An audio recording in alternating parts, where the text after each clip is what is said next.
Welcome to T-SAT. ఈరోజు మనం కర్బన సమ్మేళన రసాయన శాస్త్రంలో భాగంగా హైడ్రోకార్బన్ల గురించి నేర్చుకుందాం.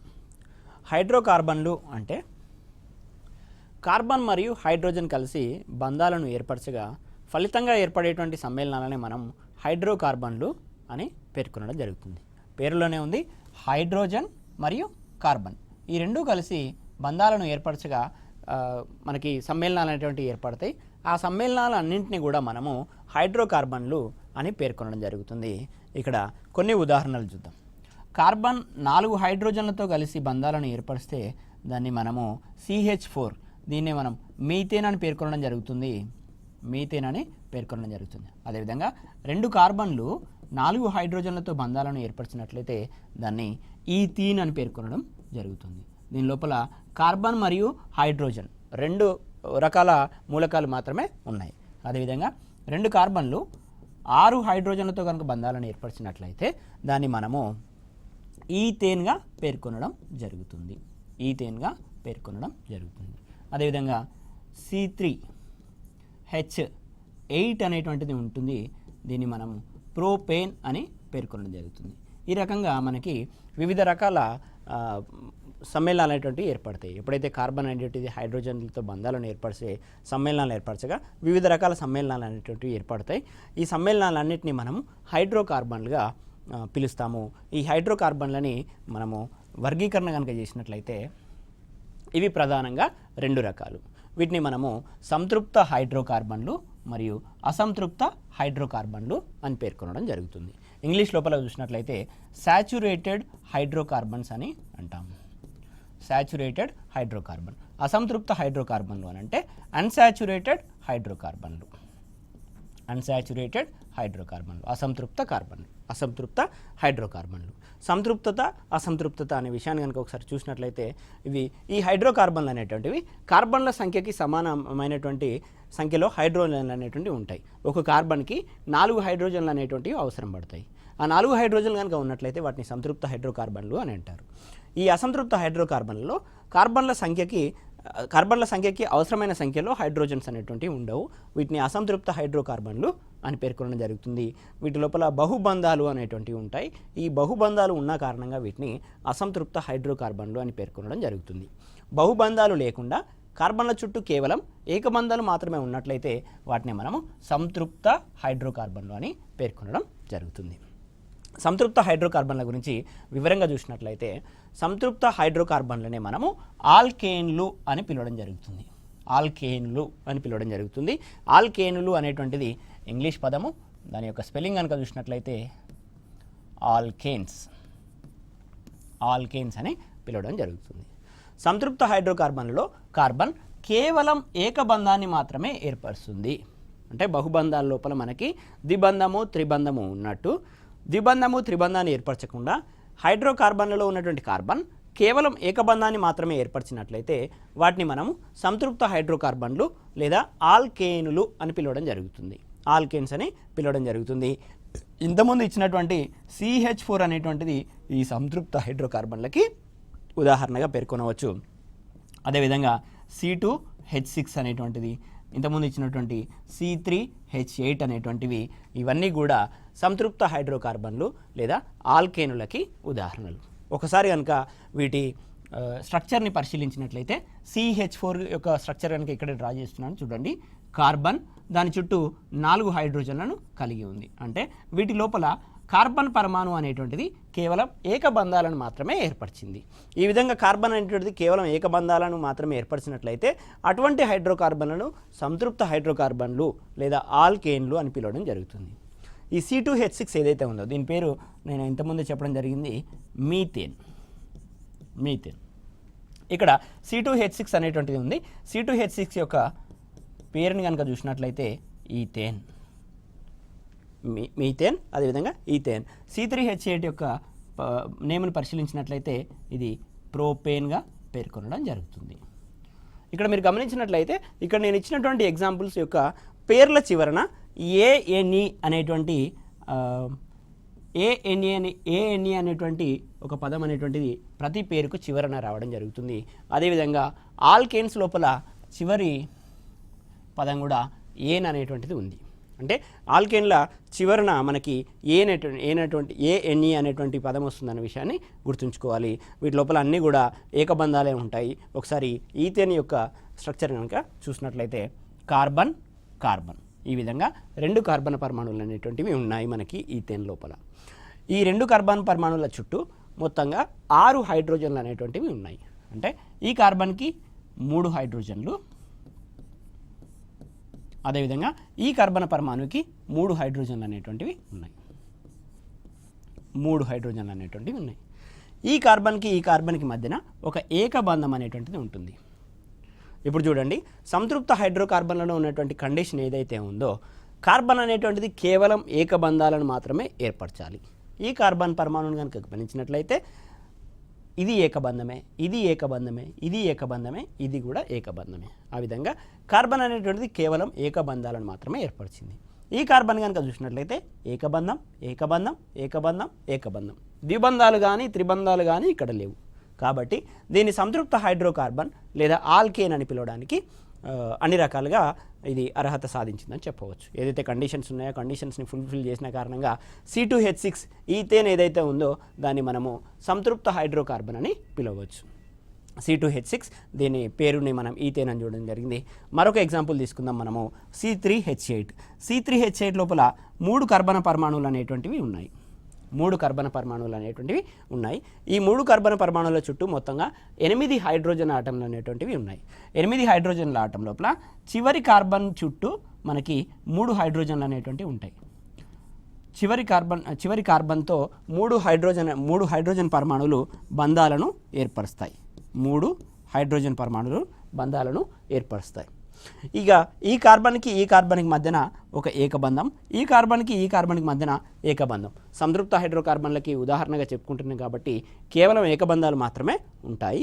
అదేవిధంగా ఒకసారి వ్యాలెన్సీలు కనుక కార్బన్ యొక్క వ్యాలెన్సీ లేదా సంయోజకత 4గా ఉంటుంది. ఇక్కడ ఈ కార్బన్ చుట్టూ 4 బంధాలు అనేటువంటివి ఏర్పడడం జరిగింది.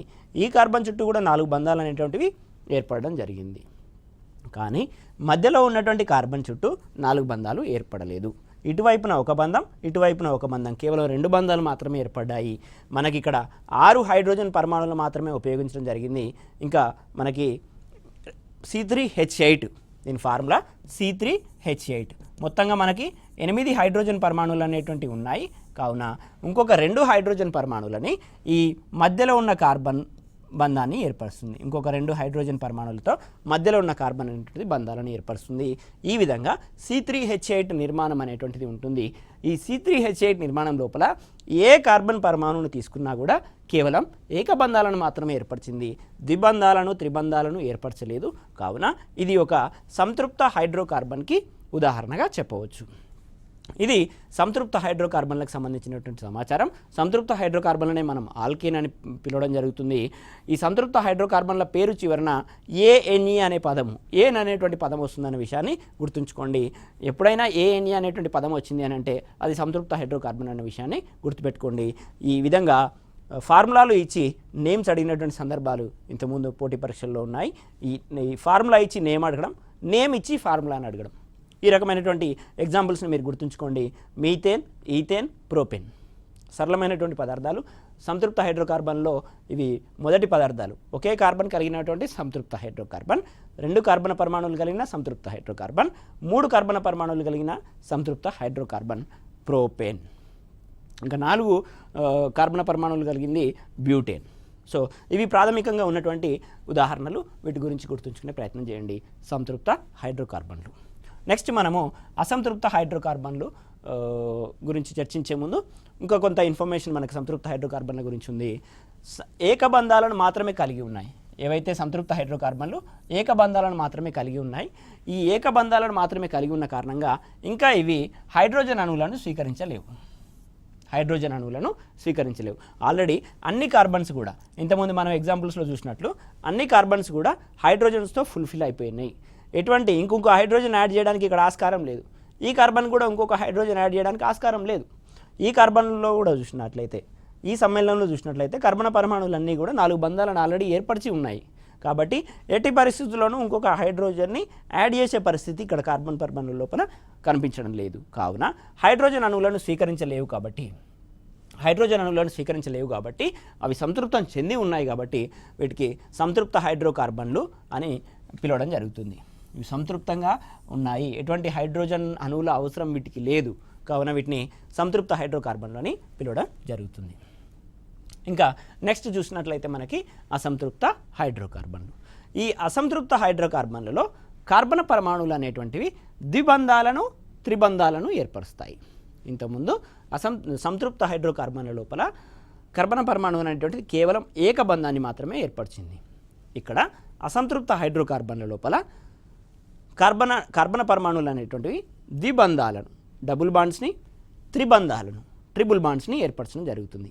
సింపుల్గా చెప్పాలనంటే కేవలం ఏకబంధాలను ఏర్పరిచినట్లయితే సంతృప్త హైడ్రోకార్బన్లు, బహుబంధాలను కనుక ఏర్పరిచినట్లయితే అంటే ద్విబంధాన్ని త్రికబంధాన్ని రెండింటిని కలిపి బహుబంధము అని మనం నిర్వచించినట్లయితే బహుబంధాలను ఏర్పరిచినట్లయితే వాటిని మనం అసంతృప్త హైడ్రోకార్బన్లు అని పేర్కొనడం జరుగుతుంది. ఇక్కడ నిర్వచనంలో కూడా అదే కవర్ చేయడం జరిగింది. అసంతృప్త హైడ్రోకార్బన్ల లోపల కార్బన్ అనేటువంటిది ద్విబంధాన్ని మరియు త్రికబంధాన్ని ఏర్పరుస్తుంది. ద్విబంధాన్ని మరియు త్రికబంధాన్ని ఏర్పరుస్తుంది. ఈ విధంగా ఒక ఎగ్జాంపుల్ కనుక మనం చూసినట్లయితే C2H4 అదేవిధంగా C2H2 ఒక రెండు ఎగ్జాంపుల్స్ ఇవ్వడం జరిగింది. ఒకటి ద్విబంధానికి, ఒకటి త్రిబంధానికి. C2H4 కార్బన్కి మధ్యన డబుల్ బాండ్ అనేటువంటిది ఉంటుంది. దీన్నే మనము ఈథీన్ అని పేర్కొనడం జరుగుతుంది. దీన్ని మనము ఈథైన్ అని పేర్కొనడం జరుగుతుంది. ఈథీన్ కార్బన్కి మధ్యన డబుల్ బాండ్ అనేటువంటిది ఉంటుంది. ఇక్కడ ఒక హైడ్రోజన్, ఇక్కడ ఒక హైడ్రోజన్, ఈ కార్బన్కి ఈ వైపున ఒక హైడ్రోజన్, ఈ వైపున మరో హైడ్రోజన్ అనేటువంటిది ఉండడం జరుగుతుంది. ఈ విధంగా కార్బన్కి మధ్యలో డబుల్ బాండ్ ఉంటూ మిగిలిన బంధాలు అనేటువంటి హైడ్రోజన్తో ఏర్పరిచినట్లయితే దీన్ని మనము ఈథీన్ అని పేర్కొనడం జరుగుతుంది. ఈథీన్ అనేటువంటిది ఒక అసంతృప్త హైడ్రోకార్బన్కి ఉదాహరణ. అదేవిధంగా కార్బన్కి మధ్యన ట్రిపుల్ బాండ్ ఉంది. ఈ కార్బన్కి ఒక హైడ్రోజన్, ఈ కార్బన్కి ఒక హైడ్రోజన్ కనుక తీసుకున్నట్లయితే దాన్ని మనం ఈథైన్ అని పేర్కొనడం జరుగుతుంది. ద్విబంధాలను కానీ త్రిబంధాలను కానీ కార్బన పరమాణువులు ఏర్పరిచినట్లయితే, ద్విబంధాలను కానీ త్రికబంధాలను కానీ కార్బన పరమాణువు ఏర్పరిచినట్లయితే అట్టి హైడ్రోకార్బన్లని అసంతృప్త హైడ్రోకార్బన్లు అని పేర్కొనడం జరుగుతుంది.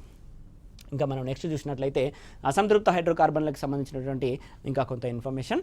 అసంతృప్త హైడ్రోకార్బన్లనే ఆల్కీన్లు అని, అంటే ఏదైతే కార్బన్ మధ్యలో డబుల్ బాండ్ ఏర్పాటు చేసిందో ఈ రకమైనటువంటి అసంతృప్త హైడ్రోకార్బన్లని మనం ఆల్కీన్స్ అని పిలవడం జరుగుతుంది.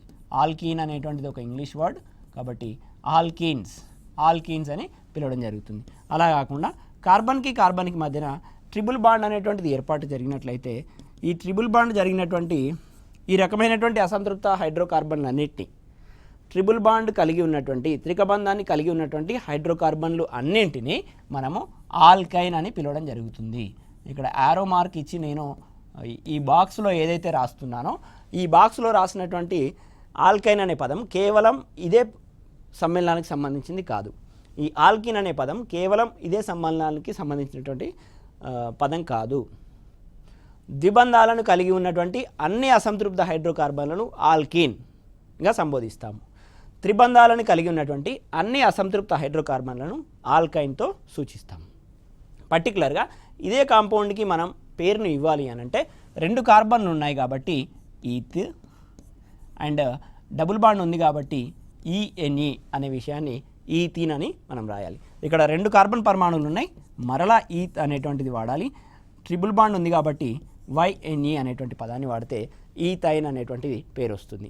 అంటే అన్ని త్రికబంధాలను కలిగి ఉన్నటువంటి అన్ని సమ్మేళనాలను ఆల్కైన్తో సూచిస్తాము. రెండు కార్బన్ పరమాణువులు కలిగినటువంటి ట్రిపుల్ బాండ్ ఉంటే దాన్ని ఈథైన్ అని, రెండు కార్బన్ పరమాణువులు కలిగి ఉండి డబుల్ బాండ్ ఉంటే దాన్ని ఈథీన్ అని, డబుల్ బాండ్ కలిగి ఉన్నటువంటి అన్ని హైడ్రోకార్బన్స్ని ఆల్కిన్తో సూచిస్తాము. అసంతృప్త హైడ్రోకార్బన్లని మనము ఆల్కిన్లు మరియు ఆల్కైన్గా వర్గీకరిస్తాము. అంటే దానిలో డబుల్ బాండ్ ఉందా ట్రిపుల్ బాండ్ ఉందా అనే విషయాన్ని తీసుకొని డబుల్ బాండ్ ఉంటే ఆల్కిన్లని, ట్రిపుల్ బాండ్ ఉంటే ఆల్కైన్లని పిలవడం జరుగుతుంది. అదే ఇక్కడ ఇచ్చాను. ఆల్కిన్లలో కార్బన్ ద్విబంధాన్ని ఏర్పరచగా ఆల్కైన్లలో కార్బన్ అనేటువంటి త్రికబంధాన్ని, దీన్నే ట్రిపుల్ బాండ్ అని అంటాం. ద్విబంధము అని అంటే డబుల్ బాండ్.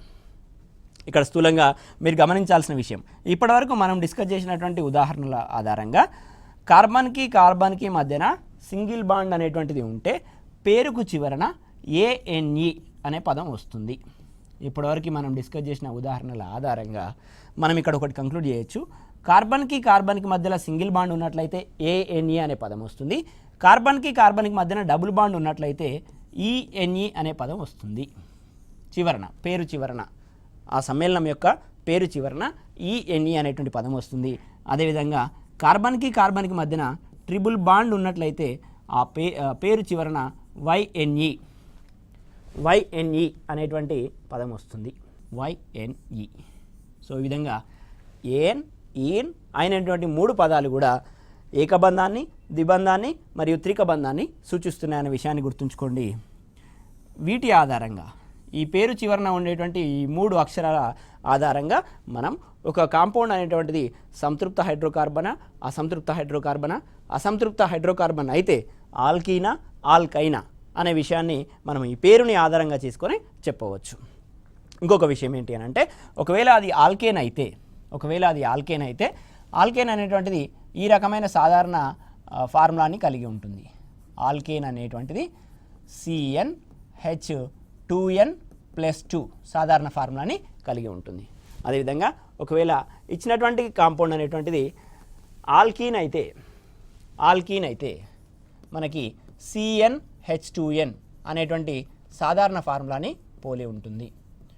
ఇచ్చినటువంటి కాంపౌండ్ అనేటువంటిది ఆల్కైన్ ఒకవేళ త్రిబంధాన్ని కలిగి ఉన్నట్లయితే అది CnH2n-2ని పోలి ఉంటుంది. CnH2n-2ని పోలి ఉంటుంది. ఇవి 3 కూడా పేరు ఆధారంగా మనము సమ్మేళనం లోపల ఏకబంధం, ద్విబంధం, త్రిబంధం ఉందా అనే విషయాన్ని గుర్తించవచ్చు. ఈ 3 కూడా ఏఎన్, ఈన్, ఐన్ అనేటువంటి పదాలను ఉపయోగించి.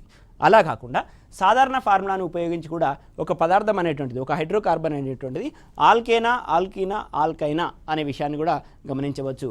ఇక్కడ 3 సాధారణ ఫార్ములాలు ఇవ్వడం జరిగింది. ఆల్కేన్లకి CnH2n+2, ఆల్కీన్లకి CnH2n, ఆల్కైన్లకి CnH2n-2. ఇక్కడ N ఏదైతే ఉందో ఈ N అనేటువంటిది నెంబర్ ఆఫ్ కార్బన్ ఆటమ్స్ని సూచిస్తుంది. అంటే ఒక హైడ్రోకార్బన్లో ఉన్నటువంటి కర్బన పరమాణువుల సంఖ్యని ఈ N అనేటువంటిది సూచిస్తుంది. Number of carbon atoms. So ఇవి మనం గుర్తుంచుకుంటే మనము ఒక హైడ్రోకార్బన్ ఇచ్చినప్పుడు ఆల్కేనా, ఆల్కీనా, ఆల్కైనా అనే విషయాన్ని మనం చెప్పవచ్చు. ఇది మనకి అసంతృప్త హైడ్రోకార్బన్లకి సంబంధించినటువంటి అంశం. అదేవిధంగా ఆల్కీన్లు బహుబంధాలను కలిగి ఉన్న కారణంగా హైడ్రోజన్ అణువులని స్వీకరించగలవు. ఇంతకుముందు ఆల్కేన్లు ఏవైతే ఉన్నాయో అవి కేవలం ఏకబంధాలను మాత్రమే కలిగి ఉన్నాయి, కావున అవి హైడ్రోజన్ అణువులను స్వీకరించలేవు. ఇక్కడ మనం ఆల్కీన్లకి ఎగ్జాంపుల్గా ఏదైతే తీసుకున్నామో ఒక ఈథీన్ కనుక తీసుకున్నట్లయితే ఈథీన్ యొక్క ఫార్ములా అనేటువంటిది C2H4గా పేర్కొనడం జరుగుతుంది. ఈ C2H4ని ఒక హైడ్రోజన్ అణువుతో కలిపితే అప్పుడు మనకి ఈథీన్ నుంచి C2H6 అనేటువంటి పదార్థం ఏర్పడుతుంది. దీన్నే మనం ఈథేన్ అని పేర్కొనడం జరుగుతుంది. అంటే ఈథీన్ నుంచి ఈథేన్ అనేటువంటిది ఏర్పడుతుంది. ఈథీన్ అనేటువంటిది ఒక హైడ్రోజన్ అణువుని స్వీకరిస్తుంది. అంటే ఇది అసంతృప్తంగా ఉన్న కారణంగానే ఒక హైడ్రోజన్ అణువుని స్వీకరిస్తుంది. కావున ఈ ఆల్కైన్లు అన్నిటిని కూడా మనం అసంతృప్త హైడ్రోకార్బన్లు అని పేర్కొనడం జరుగుతుంది. ఇది ఒక ఆల్కీన్. ఈథీన్ అనేటువంటిది ఒక ఆల్కీన్. అదేవిధంగా ఈథైన్ ఒక ఆల్కైన్ తీసుకొని హైడ్రోజన్ అణువును యాడ్ చేసే ప్రయత్నం చేద్దాం. అదే మనకి C2H2. దీన్నే మనం ఈథైన్ అని పేర్కొనడం జరుగుతుంది. ఈ ఈథైన్కి మనం ఒక హైడ్రోజన్ అణువును యాడ్ చేస్తే వచ్చేటువంటిది C2H4. ఇక్కడ చూడండి C2H2, ఇంకొక 2 హైడ్రోజన్ పరమాణువులను యాడ్ చేస్తున్నాను, ఫలితంగా మనకు C2H4 అనేటువంటిది వచ్చింది. C2H4 అనేటువంటిది ఈథీన్. దీనికి మరొక హైడ్రోజన్ అణువుని మనం యాడ్ చేయొచ్చు, ఫలితంగా మనకి C2H6 అనేటువంటిది వస్తుంది. C2H6 అనగా ఈథేన్. అంటే ఆ విధంగా ఈథైన్ నుంచి ఈథీన్ నుంచి ఈథేన్ అనేటువంటి సమ్మేళనాలు వస్తాయి హైడ్రోజన్ అణువులను కలిపిన కారణంగా. స్థూలంగా రాయాలని అంటే C2H2 అనేటువంటిది 2 హైడ్రోజన్ అణువులను గ్రహించి C2H6గా మారగలదు. ఈథైన్ అనేటువంటిది 2 హైడ్రోజన్ అణువులను గ్రహించి ఈథేన్గా రూపాంతరం చెందగలదు. ఈ విధంగా ఇవి హైడ్రోజన్ అణువులను గ్రహిస్తున్న కారణంగా, హైడ్రోజన్ అణువులను స్వీకరిస్తున్న కారణంగా వీటిని అసంతృప్త హైడ్రోకార్బన్లు అని పిలవడం జరుగుతుంది. ఈ స్వీకరించడానికి గల కారణాలు ఏంటి అని అంటే కార్బన్కి మధ్యలో ఉండేటువంటి ద్విబంధాలు లేదా త్రిబంధాలు. సో ఇక్కడ కార్బన్ హైడ్రోజన్ ప్లస్ ఇంకొక హైడ్రోజన్ నేను ఇక్కడ యాడ్ చేస్తున్నాను, C2H4 ఈ విధంగా ఉంటుంది. దీనికి ఒక హైడ్రోజన్ అణువుని యాడ్ చేస్తున్నాను. ఇక్కడ ఏమవుతుందనంటే మనకి ఇక్కడ ఉన్నటువంటి బాండ్ అనేటువంటిది బ్రేక్ అవుతుంది. ఈ రెండు బంధాలలో ఒక బంధం బ్రేక్ అయిపోయి, ఒక బంధం విడిపోయి మిగిలిన రెండు హైడ్రోజన్ అణువులను గ్రహించి ఫలితంగా మనకి సింగిల్ బాండ్ సి అనేటువంటిది వస్తుంది. సింగిల్ బాండ్ సి, 3 హైడ్రోజన్ అణువులు అనేటువంటివి ఈ కార్బన్కి, 3 హైడ్రోజన్ అణువులు అనేటువంటివి ఈ కార్బన్కి రావడం అనేటువంటిది జరుగుతుంది. ఈ విధంగా మనకి హైడ్రోజన్ అణువులను స్వీకరిస్తున్న కారణంగా వీటిని అసంతృప్త హైడ్రోకార్బన్లు అని పేర్కొనడం జరుగుతుంది. ఇది అసంతృప్త హైడ్రోకార్బన్లకు సంబంధించినటువంటి ఇన్ఫర్మేషన్. సో ఇప్పుడు మనకి ఈ హైడ్రోకార్బన్ అనేటువంటివి ఇతర మూలకాలతో కూడా బంధాలను ఏర్పరచగలవు. అంటే కార్బన్ హైడ్రోజన్ కలిసిపోయి హైడ్రోకార్బన్లు మనకు వస్తున్నాయి. ఈ హైడ్రోకార్బన్లు మరలా ఆక్సిజన్తో కలిసిపోయినప్పుడు కొన్ని రకాల పదార్థాలు అనేటువంటివి ఏర్పడుతున్నాయి. ఇక్కడ మనకి హైడ్రోకార్బన్ ఆక్సిజన్తో కలిసిపోయినప్పుడు మనకి ఏర్పడేటువంటి మొదటి పదార్థం ఆల్కహాల్గా పేర్కొంటున్నాం. ఆల్కహాల్ అని అంటే దీన్నే మనము ROHతో సూచించడం జరుగుతుంది. ఎప్పుడైతే హైడ్రోకార్బన్ అనేటువంటిది ఆక్సిజన్ అణువుతో కలిసిపోతుందో అప్పుడు మనకు ఏర్పడేటువంటి పదార్థం ఆల్కహాల్. ఇంకా అలా కాకుండా హైడ్రోకార్బన్ అనేటువంటిది ఆక్సిజన్తో కలిసిపోయి ఈథర్ని కూడా ఏర్పరచగలదు. ఈథర్ అనేటువంటి కాంపౌండ్ని కూడా ఏర్పరచగలదు. దీన్ని మనము RORతో సూచించడం జరుగుతుంది. ఆల్కహాల్ అంటే ROH, ఈథర్ అంటే ROR.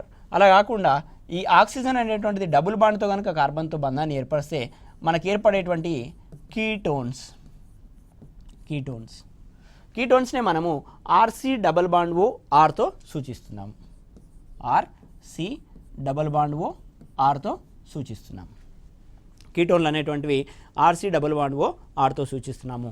అదేవిధంగా ఈ ఆక్సిజన్ పరమాణు అనేటువంటిది హైడ్రోకార్బన్లో ఉన్నటువంటి కార్బన్తో ద్విబంధాన్ని ఏర్పరిచినట్లయితే మనకి ఆల్డిహైడ్స్ అనేటువంటి కాంపౌండ్స్ అనేటువంటివి వస్తున్నాయి. దీన్నే మనము RC+OHతో సూచిస్తున్నాం. ఈ విధంగా హైడ్రోకార్బన్లు అనేటువంటివి వేర్వేరు పరమాణులతో కలిసిపోయిన కారణంగా మనకు అనేక రకాల సమ్మేళనాలు అనేటువంటివి ఏర్పడుతున్నాయి. ఆ సమ్మేళనాన్ని ఇక్కడ గమనించినట్లయితే హైడ్రోకార్బన్ ఆక్సిజన్తో కలిసిపోయినప్పుడు ఆల్కహాల్ అనేటువంటిది వస్తుంది, ROH. అదేవిధంగా ఈథర్తో కలిసిపోయినప్పుడు ROR ఇక సూచించడం జరుగుతుంది. ఈ కార్బన్తో డబుల్ బాండ్ ఏర్పరిచినట్లయితే కీటోన్, కార్బన్తో డబుల్ బాండ్ ఏర్పరుస్తూ ఒకవైపున హైడ్రోజన్ కలిగి ఉన్నట్లయితే ఇక్కడ కీటోన్కి ఆల్డిహైడ్కి తేడాని గమనించండి. అదేవిధంగా ఆల్కహాల్కి ఈథర్కి తేడాని గమనిద్దాం ఒకసారి. ఇక్కడ ఆల్కైల్ అనేటువంటిది, ఆల్కేన్ అంటే ఏం లేదు, సింపుల్గా చూడండి. ఒక ఆల్కేన్ను తీసుకొని ఒక హైడ్రోజన్ ఆటంని తీసివేయగా ఏర్పడేటువంటి సమ్మేళనాన్ని మనము ఆల్కైల్ గ్రూప్ అని పేర్కొనడం జరుగుతుంది. ఇక్కడ CH4 అనేటువంటిది నేను తీసుకున్నాను. ఈ CH4 నుంచి నేనేం చేయాలి, ఒక హైడ్రోజన్ ఆటంని తీసివేయాలి. అంటే ఒక హైడ్రోజన్ ఆటంని తీసివేసిన కారణంగా నాకు CH3 అనేటువంటిది లభిస్తుంది. ఈ ఏర్పడ్డటువంటి CH3నే ఆల్కైల్ పేరు మీదుగా, ఇది మీథేన్ కదా, CH4 అనేటువంటిది మీథేన్. ఈ మీథేన్ నుంచి నాకు మీథైల్ అనేటువంటిది ఏర్పడింది. ఇక్కడ గమనించండి, ఆల్కేన్ని తీసుకుంటున్నాము, ఒక హైడ్రోజన్ ఆటంని తీసివేసినట్లయితే మనకు వచ్చేటువంటిది ఆల్కైల్ స్థూలంగా. మీథేన్ని తీసుకొని ఒక హైడ్రోజన్ ఆటంని తీసేస్తే మనకు వచ్చేది మీథైల్. అదేవిధంగా ఈథేన్ నుంచి ఒక హైడ్రోజన్ ఆటంని తీసేస్తే చూద్దాం ఏమవుతుందో. ఒక హైడ్రోజన్ ఆటంని తీసేస్తే మనకు వచ్చేటువంటిది ఈథేన్ యొక్క ఫార్ములా C2H6. ఇది ఈథేన్. ఈథేన్ నుంచి ఒక హైడ్రోజన్ ఆటంని నేను తీసివేస్తున్నాను, రిమూవ్ చేయగా మనకు ఏర్పడిందే C2H5. దీన్ని నేను ఈథైల్ అని పేర్కొనడం జరుగుతుంది. పేర్కొనడం జరుగుతుంది. ఇక్కడ నేను తీసుకున్న ఆర్ పదం ఏంటో మీకు అర్థం కావాలి అని అంటే ఇది అర్థం కావాలి ముందు. ఇక్కడ తీసుకున్నటువంటి ఆర్ పదం ఏదైతే ఉందో, ఆ ప్రమేయ సమూహాల్లో నేను తీసుకున్నటువంటి ఆర్ పదం ఏదైతే ఉందో అది అర్థం కావాలంటే ఇది అర్థం కావాలి. సో ఈ విధంగా ఆల్కైల్ సమూహాలు అనేటువంటివి ఏర్పడతాయి. మీథేన్ నుంచి మీథైలు, ఈథేన్ నుంచి ఈథైలు, అదేవిధంగా ప్రోపేన్ నుంచి ప్రోపైల్, ప్రోపేన్ నుంచి ప్రోపైల్. ప్రోపేన్ యొక్క ఫార్ములా C3H8, ప్రోపేన్ యొక్క formula C3H8 -1 hydrogen gives rise to C3H8 కదా. C3H8 నుంచి ఒక హైడ్రోజన్ తీసేస్తే C3H7 అనేటువంటిది ఏర్పడుతుంది.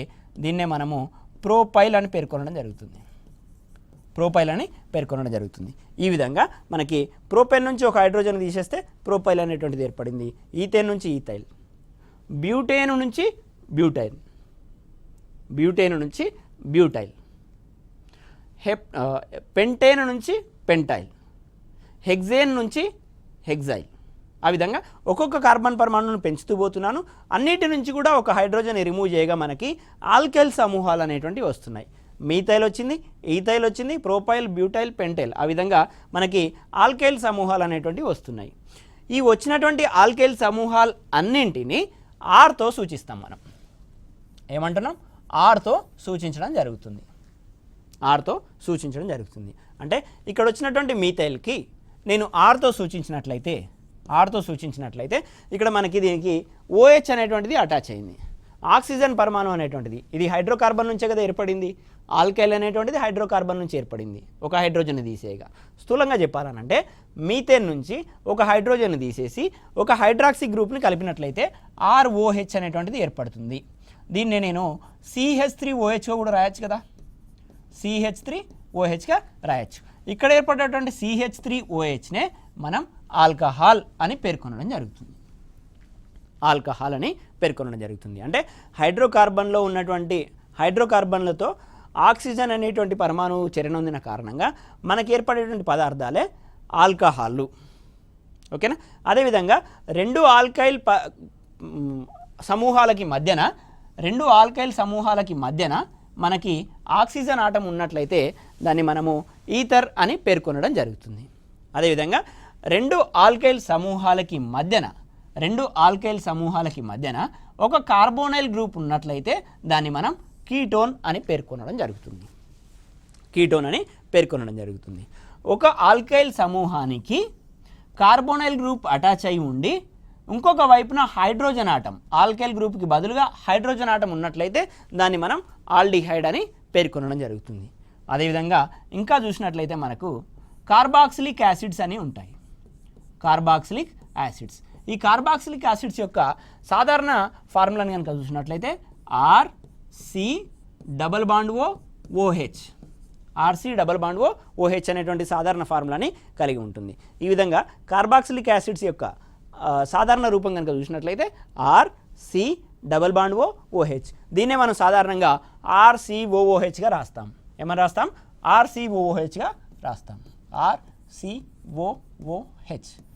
కార్బాక్సిలిక్ యాసిడ్ సంబంధించినటువంటి సాధారణ రూపం RC≡OH. ఇక్కడ బంధాలను చూసినట్లయితే ఒక ఆల్కైల్ సమూహానికి C≡O కార్బోనైల్ సమూహం అనేటువంటిది అటాచ్ అయి ఉంది, దానికి ఇంకొక వైపున హైడ్రాక్సీ గ్రూప్ అనేటువంటిది అటాచ్ అయి ఉంటే దాన్నే మనం కార్బాక్సిలిక్ యాసిడ్ సమూహంగా పేర్కొంటున్నాము.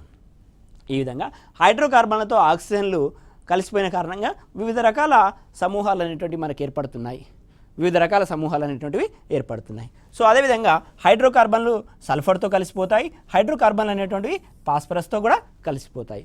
అదేవిధంగా హైడ్రోకార్బన్లు హాలోజన్తో కలిసిపోతాయి. హాలోజన్ అంటే మనము పీరియాడిక్ టేబుల్ ఆవర్తన పట్టిక చెప్పుకున్నప్పుడు మనం చెప్పుకోవడం జరిగింది. 17th గ్రూప్ ఎలిమెంట్స్నే హాలోజన్స్ అని పేర్కొంటాము.